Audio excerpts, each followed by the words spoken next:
Hello all, it's the 5th of February 2017, Dan here from Essex, United Kingdom. So I'm just deciding what apple tree to set here in the backyard orchard.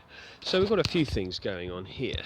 We have the Concord pear on Quincy rootstock.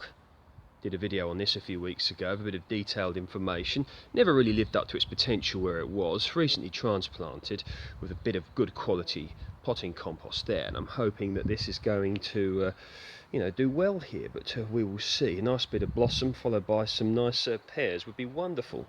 And here we have a Stella cherry minaret cordon, vertical cordon, grows up like this.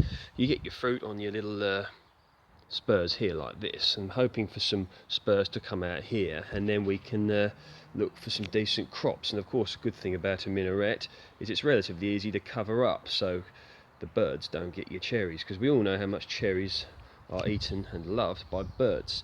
So the question is, what apple tree to put here? Now, I have experience of growing apple trees before. James Grieve is one that I know is a very good variety. It's very tolerant of wet conditions, but down here in the southeast, I really shouldn't say this, should I, but we do tend to get the dry summers in the UK. The Scottish variety James Grieve is dual purpose, so you can cook with it as well in its life, earlier on in its life. And I do like the apple, a nice crisp taste, and it's a very ornamental apple, particularly when it gets that nice red blush that it gets when it faces the sun. I do like this.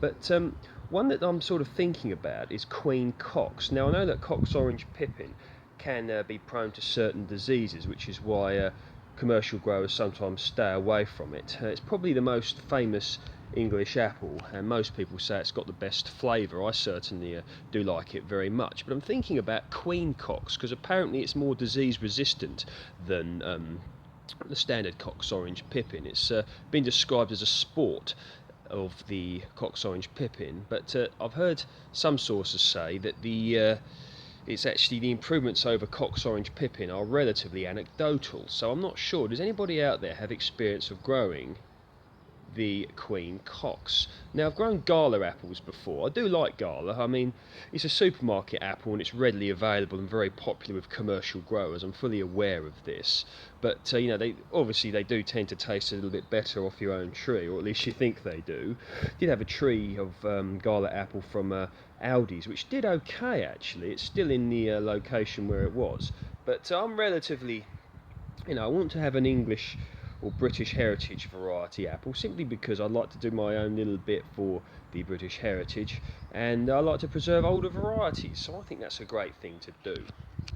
So anybody out there with any ideas? I've grown Lord Lambourne before, a nice apple. What else have I grown? I can't remember the name of that. That's it, Winter King, great apple, a late keeping apple, which can keep late, sort of like maybe March, April the following year if stored correctly. So that's, probably not going to have a late keeping apple here. I want a sort of main season apple here, one that's going to crop well. Now, with regards to a variety like Irish Peach, I know that this is probably the earliest producing apple, but you don't get much crop off of it. And Discovery is a very early apple as well. I don't mind it, I'm not overly fond of Discovery, but as I stated, I want a main season variety here. I want a heavy cropper and one that's relatively sort of disease resistant, because I don't intend to be putting any spray or anything down here. So probably going to be purchasing the apple tree from Blackmore Nursery, or Blackmore Nursery is a good one, Pomona Fruits is a good one, Kenmure is a good one, Victoriana Nursery, and Mail Order Trees. I've all, these good varieties in the past. Gets a relatively decent amount of sun here, and what I'm probably going to do is put some strawberry plants in between here for a little bit of, how would one describe it, using up space economically. And I have even considered, because these trees are unlikely to get very big, I have maybe considered sticking the grapevine at the back there up against this fence, which gets relatively warm in the excuse me, in the summer months and autumn months as well for that matter. But what I want to do is sort of make a productive backyard orchard. So of course the reasons for this are I want a good supply of my own homegrown fruit, but I also want to sort of show other people, you know, what can be possible in a relatively small space. I've done this before and I had some good results. May even consider some raspberry canes, who knows. But yeah, so but the main purpose of this video is, what apple tree would you guys like to see over there? What would be good here?